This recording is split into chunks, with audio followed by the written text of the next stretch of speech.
Welcome back, everyone, to Book to Read. This is episode 30, and this time we're diving deep into Harry Potter and the Goblet of Fire. Ooh, yeah, this is a big one. Yeah, I mean, you guys requested this one. A lot of you were really curious about this particular book, and I can already kind of see why, like, just from reading it, it feels like the whole series takes a bit of a turn here. Totally. Yeah, I mean, we're moving away from those whimsical school days, and into something a lot darker, a lot more complex, and it really all starts with that chilling murder right at the beginning. Right, like miles away from Hogwarts even. Yeah, far from the familiar halls of Hogwarts. Little Hangleton, that was creepy. Yeah. I mean, talk about a shocker, right? It felt like straight out of like a Muggle detective story. Really did, yeah. Like a whodunit with zero magic involved. Yeah, it's fascinating how J.K. Rowling uses this seemingly ordinary murder, to set the stage for everything that comes later. Like those whispers about the Riddle family history and that shadowy figure Frank Bryce describes. It all just builds this sense of unease that you just can't shake. Yeah, it's like there's this shadow constantly lurking. Yeah. Just beyond the light of our wands. Exactly. And then bam, we're at Hogwarts and it's all Triwizard Tournament this and Beauxbatons that and teenage drama everywhere. It's quite a contrast, isn't it? Yeah. From hushed whispers of murder to this massive spectacle full of cheering and excitement. But even with all the excitement and the crowds and the, international flair, it still feels like there's something ominous going on. Yeah, I think that's deliberate. Rowling really plays with that contrast, but even amidst the cheering, you can feel that sense of foreboding. Right, and the Goblet of Fire itself, with all its ancient magic and the way it booms out the names. Yeah. It feels a bit like it's not just choosing champions, but dictating their fate. Yeah, there's definitely that element of destiny at play. Okay, so then Harry's name comes out, and what are the odds, right?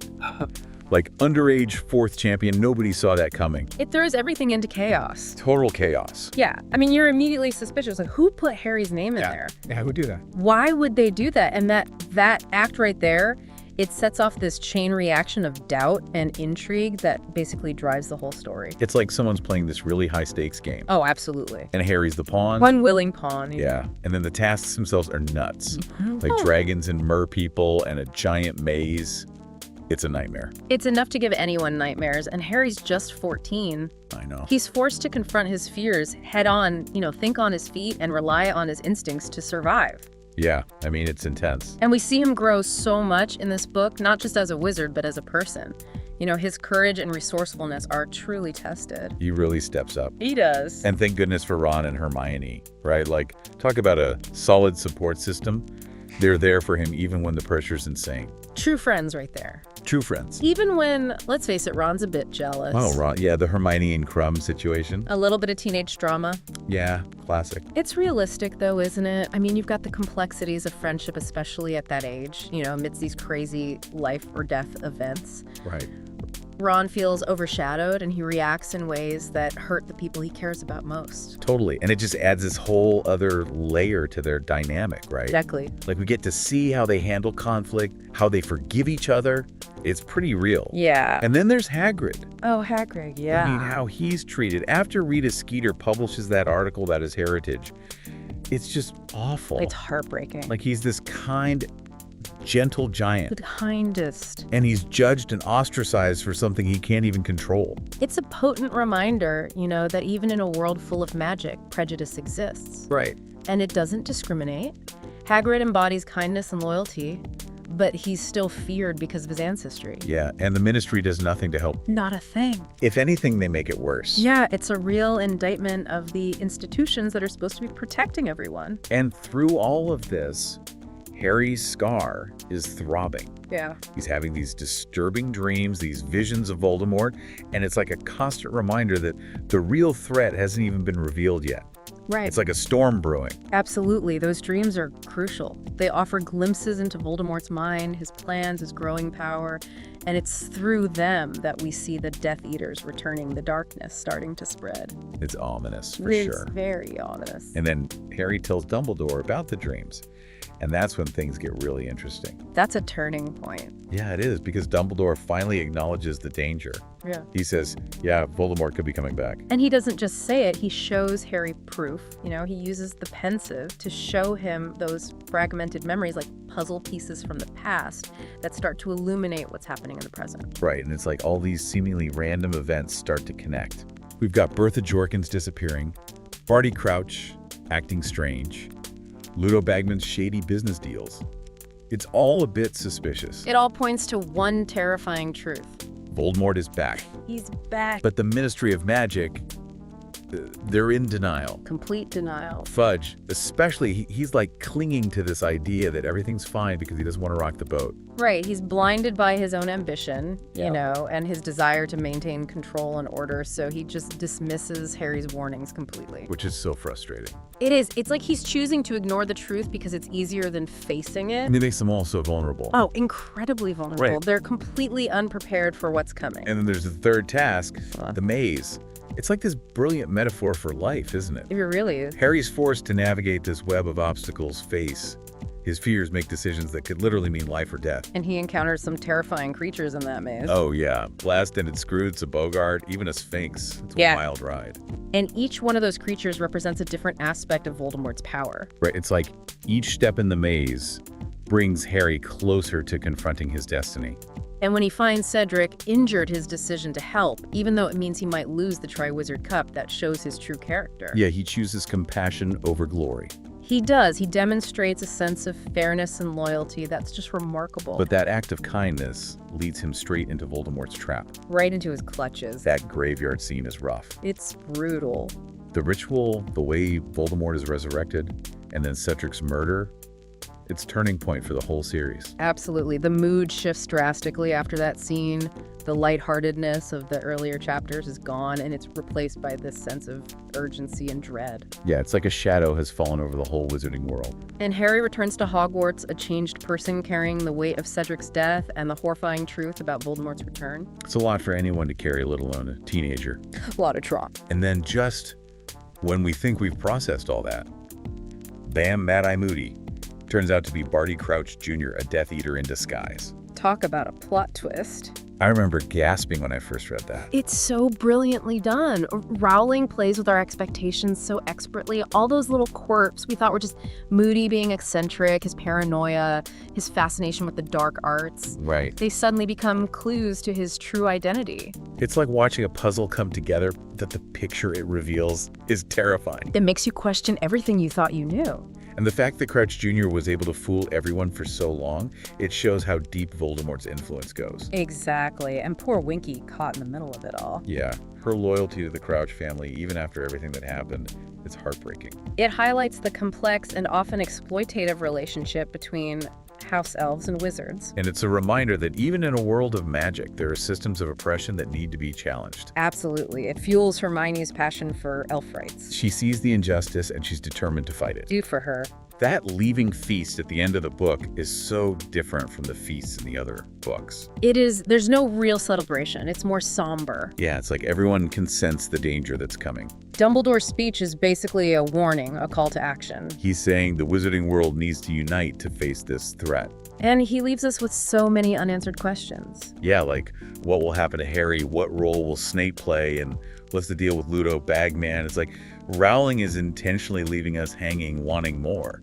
It's a brilliant setup for the next book, and it makes Goblet of Fire such a compelling read. It really does. It's a story of growth and loss and facing the unknown.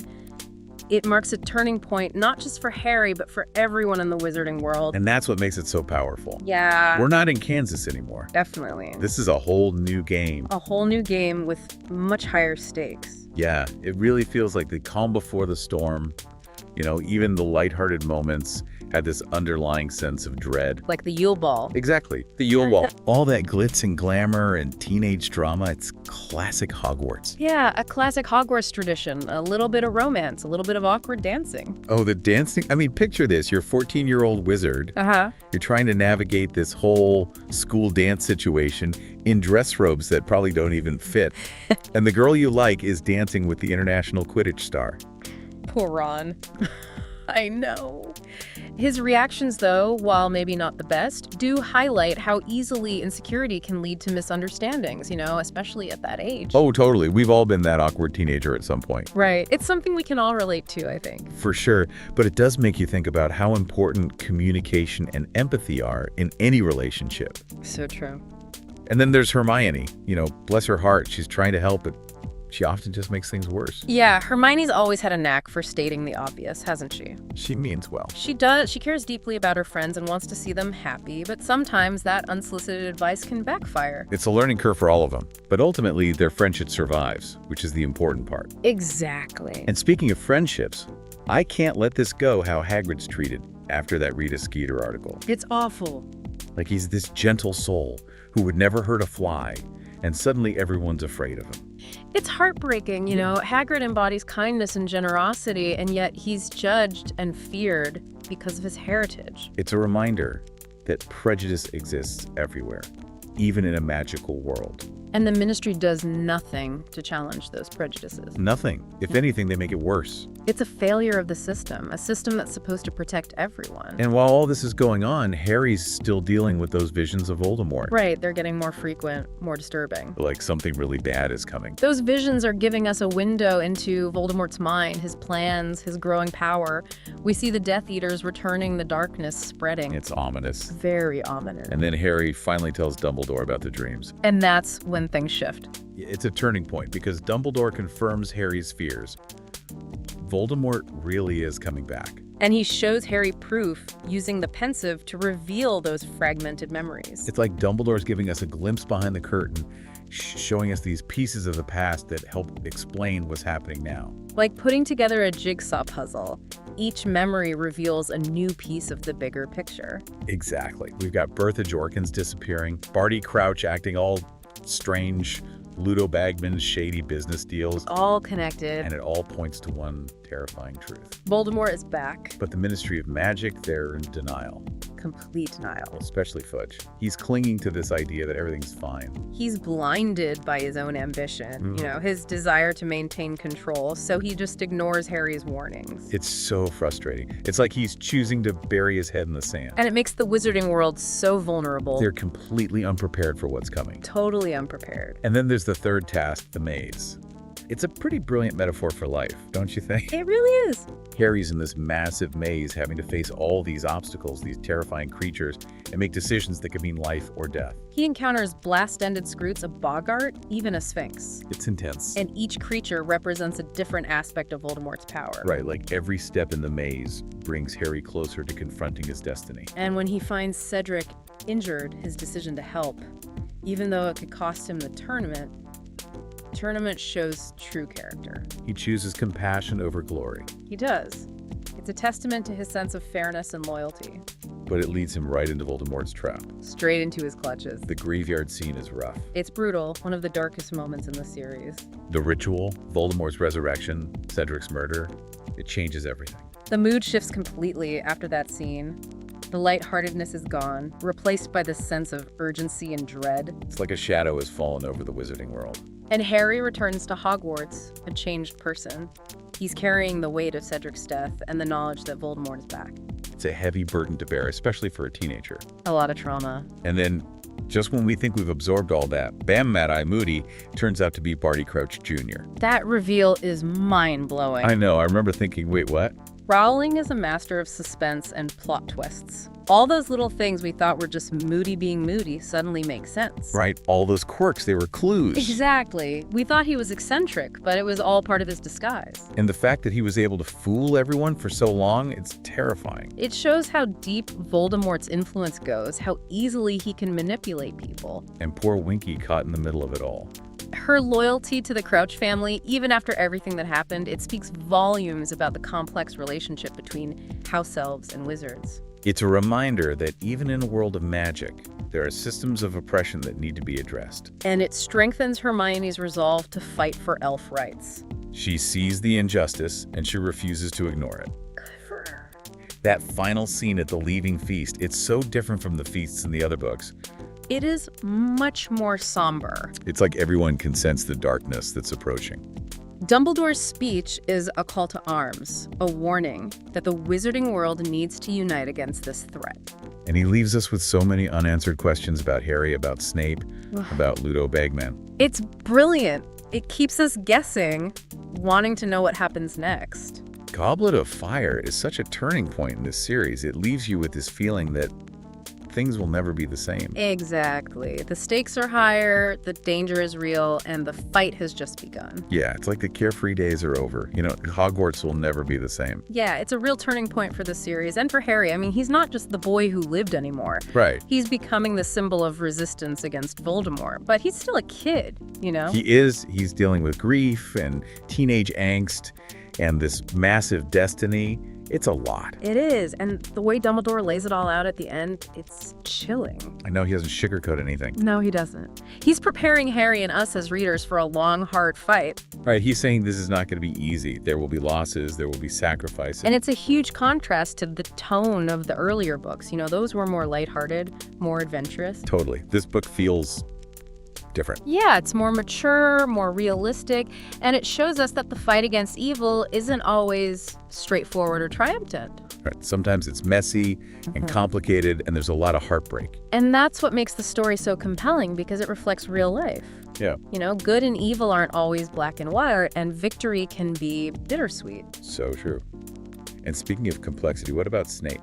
Oh, Snape. Yeah. I mean, is he really a double agent, or is there something else going on there? His allegiance is definitely ambiguous. And then there's Ludo Bagman, with all his shady business and those goblin connections. Yeah, it feels like there's a whole other story there. Like J.K. Rowling's intentionally leaving us hanging. I think she wants us to think critically, to speculate, to come up with our own theories. She's inviting us to be part of the story. And that's what's so great about a well-written book. It stays with you. It makes you think. It sparks conversations. And if you're looking for a place to have those conversations, to really dig into those deeper meanings, you should check out Bookspace. Oh yeah, Bookspace is amazing. It's like a haven for book lovers. You can connect with other readers, share your thoughts and theories, geek out over your favorite characters. It's like having your own room of requirement, but for books. Exactly. So if this deep dive has you craving more Harry Potter or any other bookish discussions, definitely check out Bookspace. You won't regret it. So Goblet of Fire, it really is a fantastic book. The way Rowling balances action and suspense with emotional depth is masterful. The book that goes with you. Every time you reread it, you discover something new. Like peeling back the layers of an onion. But instead of tears, you get chills. Exactly. And you start to notice those subtle details, the foreshadowing, the clues you might have missed the first time around. It makes you appreciate the level of thought and planning that went into this book. It's incredible, the power of storytelling. So as we wrap up this deep dive into Harry Potter and the Goblet of Fire, we're left with this image of a world on the brink of war. The innocence of the earlier books is gone, and there's this sense of urgency, this realization that even in a world of magic, there are real consequences. And Harry's right at the center of it all, having to confront not just Voldemort, but the darkness that's spreading everywhere. Goblet of Fire is a bridge between childhood and adulthood, between lighthearted adventure and the realities of conflict and loss. It's a story that makes you think about the big questions. Good versus evil, loyalty, sacrifice. It leaves you wanting more. We want to hear your thoughts. What resonated with you most in Goblet of Fire? What questions are still scrolling around in your head? Share your thoughts on Bookspace or wherever you connect with fellow book lovers. Until next time, keep reading, keep exploring, and keep those wands lit.